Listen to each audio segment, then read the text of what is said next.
Hello newly parents, welcome to my channel. आज हम बहुत ही इंपॉर्टेंट टॉपिक के बारे में बात करने वाले हैं, वो है बेबी का वैक्सीनेशन। जी हाँ, जो नेशनल इम्यूनाइजेशन स्केड्यूल के हिसाब से क्या वैक्सीन हैं जो बच्चे को देने चाहिए, जो बहुत ज़रूरी होते हैं, इसके बारे में आज हम डिटेल में बात करेंगे। और साथ ही साथ अभी क्योंकि कोरोना वायरस की वजह से काफ़ी बच्चों को वैक्सीन टाइम पे नहीं लग पा रहे हैं, या फिर किसी और रीज़न की वजह से भी अगर कोई वैक्सीन छूट गया है तो कितने दिनों के अंदर में आप उस वैक्सीन को लगवा सकते हैं, इस बारे में भी बात करेंगे। तो चलिए वीडियो को जल्दी से शुरू करते हैं। तो चलिए फ्रेंड्स, सबसे पहले जान लेते हैं कि what is vaccine actually. Vaccine is a preparation to give immunity to the baby without actually giving any kind of disease. मतलब अगर हिंदी के मुहावरे की बात करें तो जैसा कहते हैं लोहा लोहे को काटता है, उसी तरीके से जो माइक्रोब्स बच्चे को बीमारी दे सकते हैं उसी माइक्रो ऑर्गेनिज्म को यूज़ करके उनको इनएक्टिव करके वैक्सीन बनाया जाता है, और उस वैक्सीन को बच्चे की बॉडी में पहले से डाल दिया जाता है ताकि कल की डेट में अगर कभी भी उस टाइप की बीमारी या वैसे माइक्रो ऑर्गेनिज्म से बच्चे का सामना हो तो उसकी बॉडी पहले से इम्यूनिटी डेवलप करके रखे और बच्चे को इससे इफेक्ट ना हो और बच्चे को वो बीमारी ना हो। तो मेन पर्पस यही होता है वैक्सीनेशन का, वैक्सीन देने का बच्चों को। तो इससे आप समझ ही गए होंगे कि ये बहुत ही इंपॉर्टेंट चीज़ है, इसको हमको स्किप नहीं करना है बेबी को। ये बच्चे को हर तरीके की बीमारी से बचाने के लिए ही होता है। तो चलिए फ्रेंड्स, अब देख लेते हैं नेशनल इम्यूनाइजेशन शेड्यूल के हिसाब से क्या क्या वैक्सीन हैं जो बेबी को दी जाती हैं। तो सबसे पहले हैं 3 वैक्सीन, BCG, OPV 0 डोज और हेपेटाइटिस बी।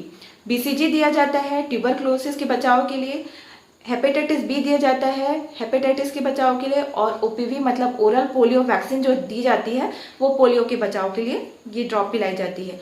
और ये जो है बच्चे को जन्म लेने के बाद एज सून एज पॉसिबल दे दिया जाता है। और अगर बेबी हॉस्पिटल में होता है तो इसमें आपको कुछ पूछने की ज़रूरत ही नहीं है, डॉक्टर डिस्चार्ज करने से पहले ही बेबी को ये 3 वैक्सीन देने के बाद ही डिस्चार्ज करेंगे। लेकिन अगर किसी कारण से बच्चा घर में हुआ है तो ये अब आपकी रिस्पॉन्सिबिलिटी है कि ये तीनों वैक्सीन को आपको बच्चे को जाके हॉस्पिटल में लगवाना है। ये इजली कोई भी गवर्नमेंट हॉस्पिटल में आपको, चाहे गाँव में हो चाहे शहर में हो, मिल जाएगा। अब चलिए देख लेते हैं कि अगर नहीं लग पाया है तो कितने दिन के अंदर में ये वैक्सीन आपको देना है। तो जो BCG होता है उसको मैक्सिमम 1 साल के अंदर में, यानी बेबी 1 साल जब तक होता है उसके अंदर अंदर में यह BCG का वैक्सीन आपको दे देना है। दूसरा है हेपेटाइटिस बी, वो तो विदिन 24 आवर्स ही देना रहता है। और तीसरा है OPV जो पोलियो का ड्रॉप पिलाते हैं, वो जो होता है बच्चे को जन्म के 15 दिन के अंदर में देना रहता है, यानी पैदा होने से 15 दिन तक आप ये वैक्सीन दे सकते हैं। इसके बाद बेबी को 6 वीक में वैक्सीन दी जाती हैं। उसमें क्या क्या दिया जाता है, पेंटावेलेंट 1, रोटावायरस 1, OPV 1 और IPV। पेंटावेलेंट इसलिए कहा जाता है क्योंकि उसमें 5 बीमारियों के लिए एक साथ एक वैक्सीन दी जाती है। कौन कौन सी बीमारी, DPT मतलब डिप्थेरिया, पर्टोसिस और टिटनस, ये 3 के लिए।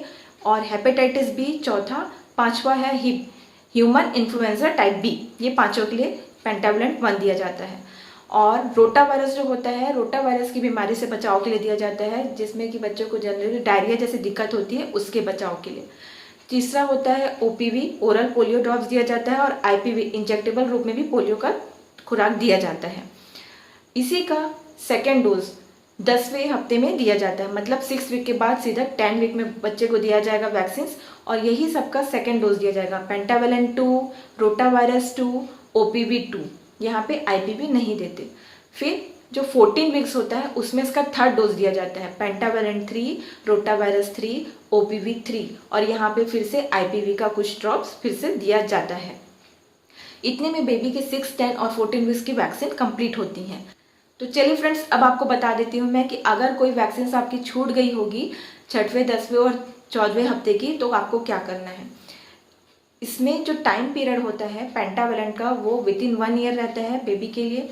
रोटा वायरस को भी 1 साल के अंदर देना रहता है। तो सपोज आपकी कोई वैक्सीन छूट गई है, पेंटावेलेंट 1 छूट गई हो जो 6वें हफ्ते की, और आप अगर 10वें हफ्ते में या 14 वीक में जा रहे हैं डॉक्टर के पास, तो डॉक्टर सबसे पहले आपकी जो वैक्सीन छूटी है उससे शुरू करते हैं। ऐसा नहीं है कि उसको स्किप करके अगला वाला दे देंगे।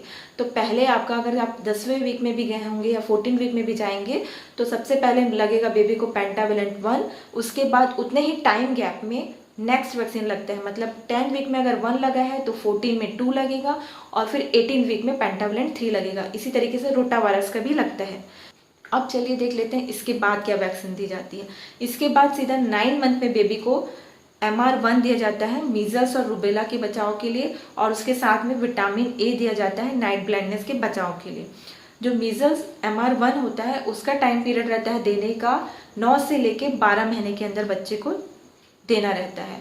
लेकिन अगर नहीं दे पाए हैं आप तो इसका जो एक्सट्रीम मैक्सिमम टाइम पीरियड है वो है 5 साल के अंदर, तो इसके लिए आप डॉक्टर से कंसल्ट कर सकते हैं। इसके बाद बेबी को 16 से लेके 18 महीने में विटामिन ए का डोज फिर से दिया जाता है, और ये देने के बाद में हर 6 महीने के अंदर में बेबी को विटामिन ए देते रहना है जब तक कि बच्चा 5 साल का नहीं हो जाता है। और फिर 16 से लेके 24 मंथ में दिया जाता है OPV का बूस्टर, और OPV के बूस्टर के साथ साथ दिया जाता है DPT का बूस्टर 1 और MR का सेकेंड डोज दिया जाता है। तो जो OPV का बूस्टर होता है मतलब ओरल पोलियो का, यहाँ पे देने के बाद में अब जब भी पोलियो का डे होता है, शेड्यूल होता है साल में 2 बार, उस टाइम पे भी बच्चा जब तक 5 साल का नहीं हो जाता है आपको पोलियो ड्रॉप बेबी को जाके पिलाना है। और जो DPT का पहला बूस्टर है वो देना है इस टाइम पे, और उसके बाद में फिर 5 से लेके 6 साल के अंदर में बेबी को DPT का सेकेंड बूस्टर दिया जाता है।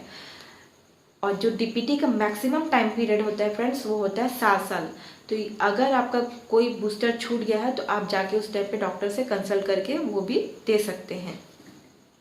इसके बाद फ्रेंड्स नेक्स्ट जो लगता है बेबी को वो होता है 10 साल में TT टिटनस टॉक्साइड वाला, और उसके बाद 16 साल में लगता है फिर से एक TT टिटनस टॉक्साइड। ये हो गए शेड्यूलिंग।